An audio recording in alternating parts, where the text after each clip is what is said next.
Welcome to USCIRF Spotlight, a new series by the United States Commission on International Religious Freedom, where we discuss major topics and issues in the news and explore how those issues are impacting religious freedom around the globe. Here is USCIRF Director of Outreach and Policy, Dwight Bashir, leading this week's discussion. Welcome to USCIRF Spotlight. Today we're going to talk about the situation in Iran, and in particular the status of religious minorities and how, if at all, the COVID-19 pandemic has impacted conditions on the ground. We're also going to talk about why accountability for decades of abuse by the Iranian government is so important. But let me start by saying that it's now been more than 4 decades that the Iranian government, the only truly theocratic regime in the world, has been curtailing the rights of its people in all facets of life. The government enforces a unique ideology based on its narrow interpretation of the Jafari school of Shia Islam. No citizen in Iran is immune from persecution and discrimination if you publicly espouse an alternative or counterview to the regime's ideology. One segment of society that feels the brunt of the heavy-handed nature of the regime are the religious minority communities, such as Baha'is, Christians, Sufis, Sunnis, atheists, and others. We're fortunate today to have with us USCIRF Supervisory Policy Analyst and our Iran and Gulf country specialist, Scott Weiner, to discuss these issues in more detail. Welcome, Scott. Hi, Dwight. Great to be speaking with you. So tell me, how would you characterize the current status of Iran's religious minorities, and what are some of the significant trends that have emerged over the past year or so? Sure, Bill. Good morning, Dwight. So, Bashir. Unfortunately, since December of 2017, when widespread protest activity began in Iran, we've seen an uptick in persecution against different religious minorities in Iran. That's been sustained since then for a period of almost 2 years. So to run quickly through some of the major groups that are facing that persecution, we've seen the government go after members of the Baha'i community, which the government considers a deviant sect of Islam. It's harassed members, it's shut down businesses, it's arrested people, and it's imposed lengthy prison sentences. In addition, the Christian community has also faced persecution, including mass arrests right before Christmas and the persecution of leaders of the community, including Pastor Victor Bet Tamraz, who was forced to flee the country with his family in the past couple of months as a result of a lost appeal against a lengthy prison sentence. We've seen members of the Sunni community persecuted as well, including 7 who just had a death sentence reaffirmed. 4 of them were just moved from one prison to another, which we think is a sign that those executions are imminent.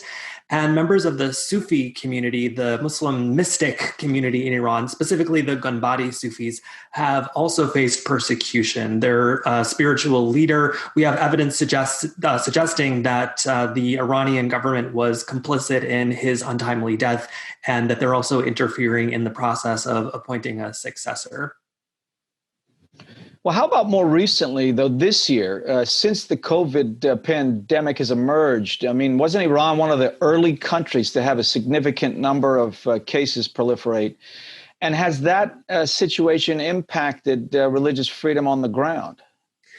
Absolutely, yeah. So Iran has been pretty hard hit by COVID. They've had about 540,000 cases and about 31,000 deaths. So this is a country of around 84 million people. So those numbers are pretty concerning. And there's evidence that the government has not taken adequate precautions to protect the public from the threat of COVID-19.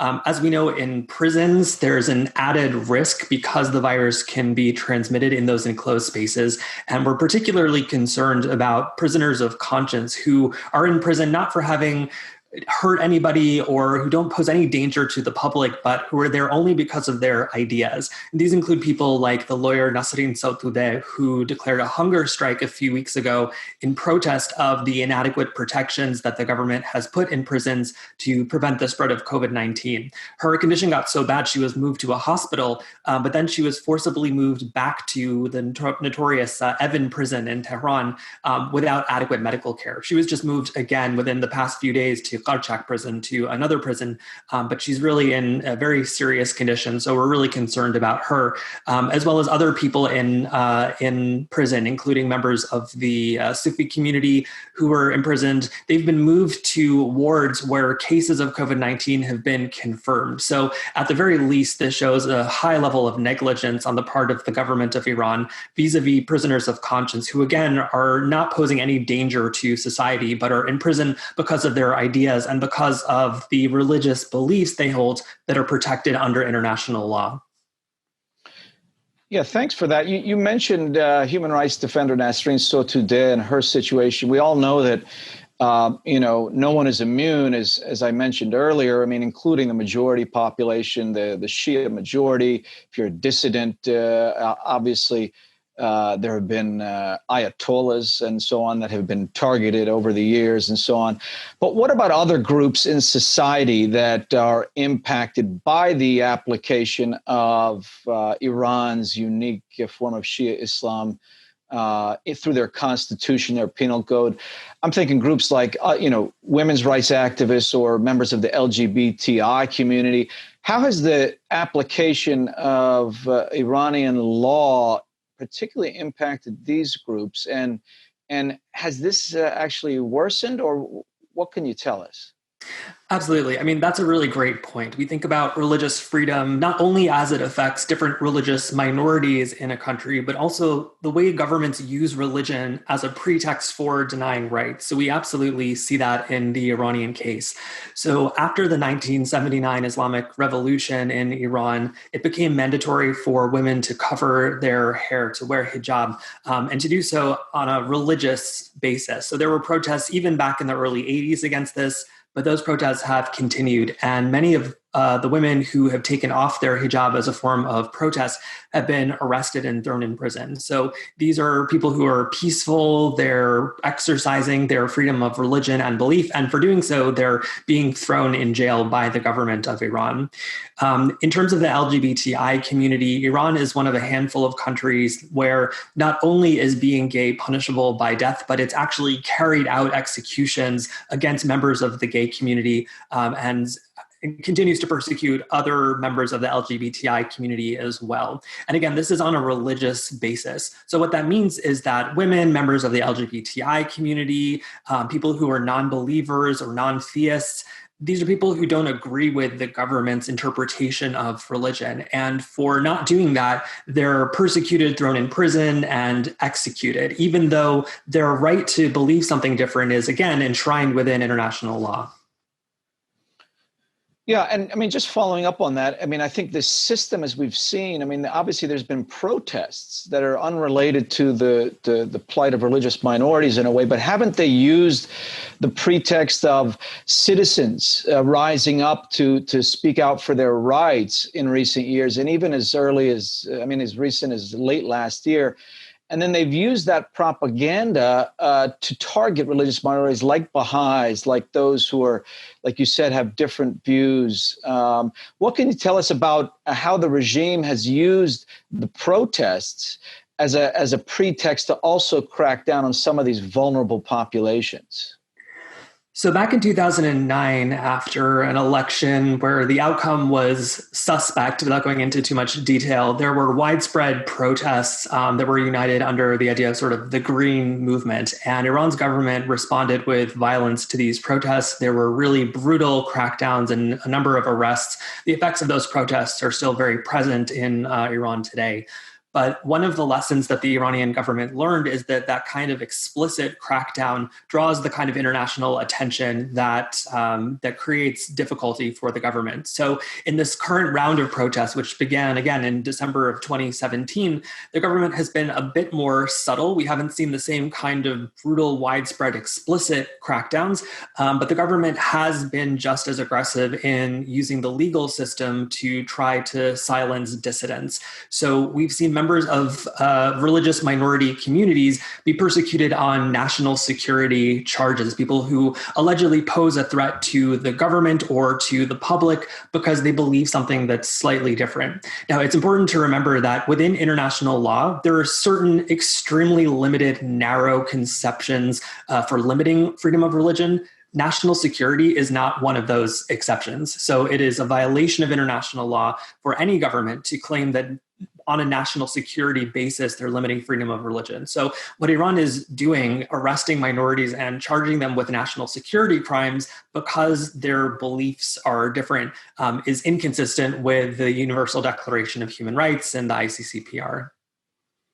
Let me turn to another angle I think that we have spent some attention on over the years, and that's related to targeted sanctions. As you well know, USCIRF released a report in August that we published together about a decade of human rights and religious freedom sanctions by the U.S. government, imposing travel bans and asset freezes on Iranian officials and entities for egregious violations. So tell us, why does USCIRF support these kinds of specific targeted sanctions?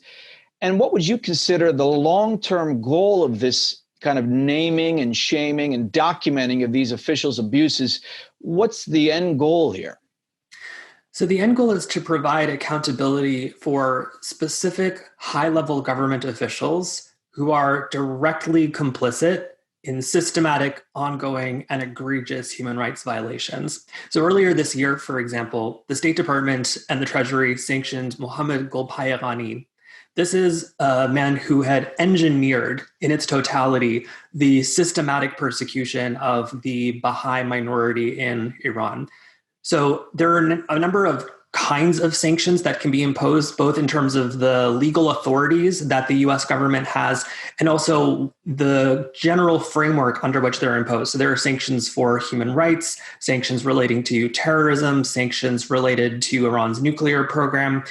USCIRF specifically looks at targeted sanctions that impact individuals who themselves are directly complicit in human rights violations, specifically religious freedom violations. And so that looks like asset freezes and also visa bans so that they can't travel to the United States. So with regards to some of these broader sanctions, there's a larger debate here in Washington about those sanctions. USCIRF doesn't really take a position on them because they don't relate to religious freedom. But specifically to the sanctions that we do advocate for, we have seen evidence that the threat of sanctions can actually be a deterrent for some high to medium level officials, that if they understand that the US government is watching what they're doing, that this affects their behavior, and it may not lead them to, for example, free a persecuted member of a minority faith, but they might shorten a prison sentence, or they might hold off imposing a death penalty if they're a judge, for example. So we have seen some evidence that the threat of sanctions is an effective way to protect individual members of religious minority communities. And it also documents what we all know, which is that the government of Iran is absolutely complicit in systematic, ongoing, and egregious violations of religious freedom, which is one of the reasons that USCIRF has consistently recommended that the State Department adopt it as a country of particular concern under the International Religious Freedom Act of 1998, and why they've done so consistently. You raise an important point, obviously from the U.S. context, but I wanted to just highlight the fact that, the UN General Assembly, annually passes a resolution condemning human rights violations in Iran, and in particular, it highlights violations against religious minorities. And just the report last month issued by the UN Secretary General Antonio Guterres on human rights in Iran, where he expressed grave concern over ongoing violations, including against ethnic and religious minorities. So there's not a lack of the documentation, and a series of NGOs have been doing that for a few decades now. But what can you tell me in terms of what else can the U.S. government do here? There's a lot of the documentation and condemnation, which we've explained is vital for accountability, wherever that and whenever that might happen. But what else can be done as far as the U.S. context, or even at the international level? So within the US, as we've just talked about, keeping the issue salient is really important. And so it's important that the administration and Congress continue to hold hearings and keep this issue in the public spotlight. It's one a lot of Americans care about, but it's one that having more information about can only help. Beyond some of those activities, the U.S. can also continue to work with international partners and allies, members of the newly created International Religious Freedom Alliance. There's international concern about the status of religious minorities in Iran and communities that are affected by the government's imposition of one religious view on all citizens. So we've had conversations kind of across the board, and we know the State Department has as well. The International Religious Freedom Ministerial, which is now happening for the third time in Poland later this year, is a great opportunity for the U.S. to lead an international coalition of partners and allies and friends who share our concerns about the status of these persecuted minorities.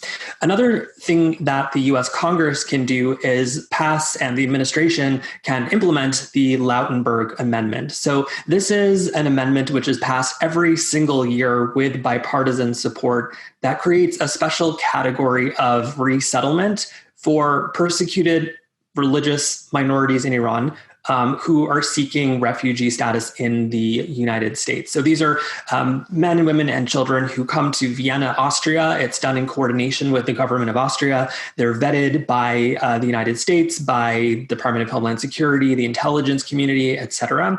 And then they're approved for resettlement here in the United States. Now, in general, throughout this program, the acceptance rate has been about 100%, virtually 100% for these persecuted minorities. Over the past few years, we've seen that the program has stalled, that members who've been approved have not been resettled in the United States.